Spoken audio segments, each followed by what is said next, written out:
We now go to the dramatic images from Harbour View in St Andrew, where the Hope River Bridge, which connects St Thomas to St Andrew, collapsed in the wee hours. Entire communities are marooned at this time, and the gaping hole where the bridge once stood poses a serious threat to residents and the motorists. Archibald Gordon was in the area. It looks like a pier, but it's a bridge, the Hope River Bridge, or at least what's left of it, after a huge chunk was swept away in raging waters. It's thought to have happened about 2:30 this morning. You can still see huge chunks of it in the raging waters below.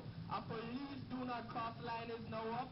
They are concerned that another section of the bridge may collapse a little later on, and residents on both sides from 9 miles, Bull Bay and St Andrew, from 10 miles and 11 miles, as well as Caribbean Terrace, are gathered at that side looking on in bewilderment.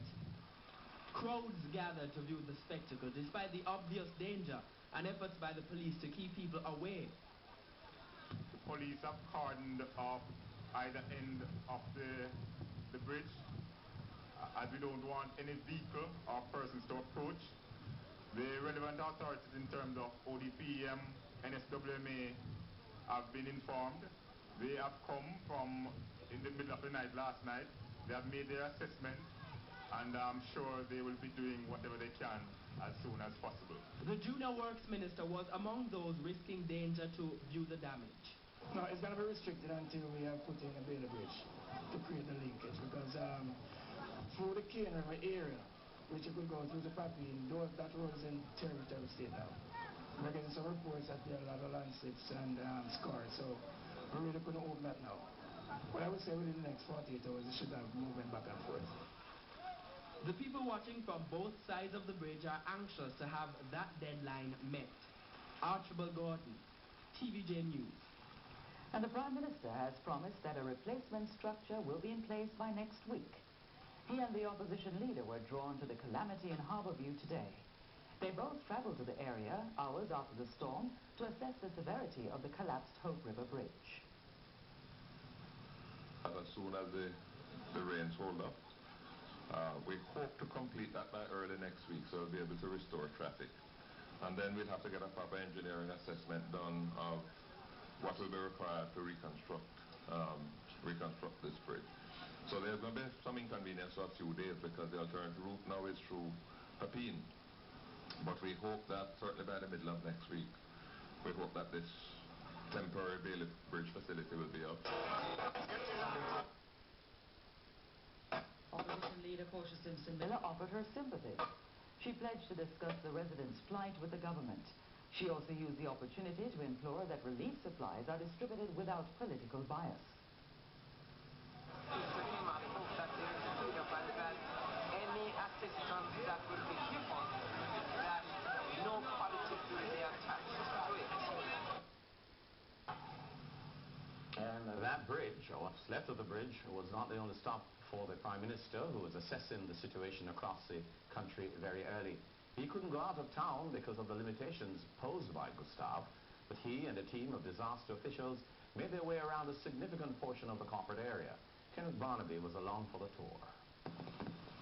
It's 20 minutes past 10 on Friday, August 29. And I'm here at Bay Royal, where Prime Minister Bruce Golding, along with a team of officials, will be touring the corporate area to inspect damage.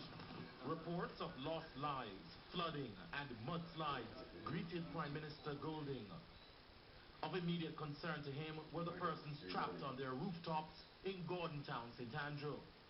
About 12 feet of mud covered their homes. If any further mudslides there, then they could be in real peril. We're planning to airlift them as soon as the helicopters are able to fly, but as you see from the weather, conditions don't permit that at the moment. Thankfully, they are within eyesight of the Gordontown police station, and they're monitoring that situation. Mr. Golding and his team raced to Gordontown for the rescue mission. They were hampered by blocked roads, but that didn't stall the Prime Minister's determination to muscle up a rescue plan for the persons trapped. Hello. Miss Land, the road up to Gordontown. I'm on it now. Even the soldiers here can't get up because there's a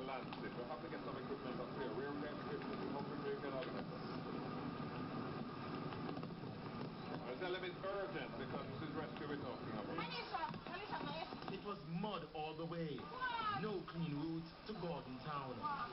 Even the Prime Minister had to beat it on foot. Mr. Golding caught up with the JDF Chief of Staff, Major General Stuart Saunders. What about those people who are on the roof, any?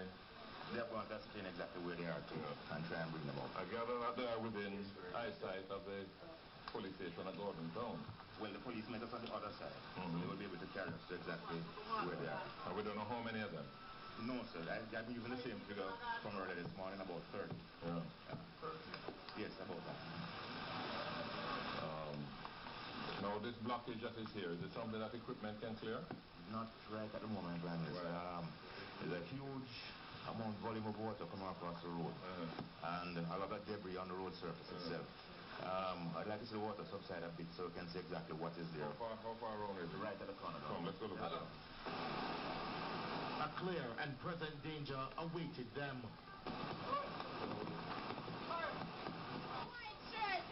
The situation forced the Prime Minister to pay a visit to the Tavern community, where the Hope River washed away several homes. What time it collapsed?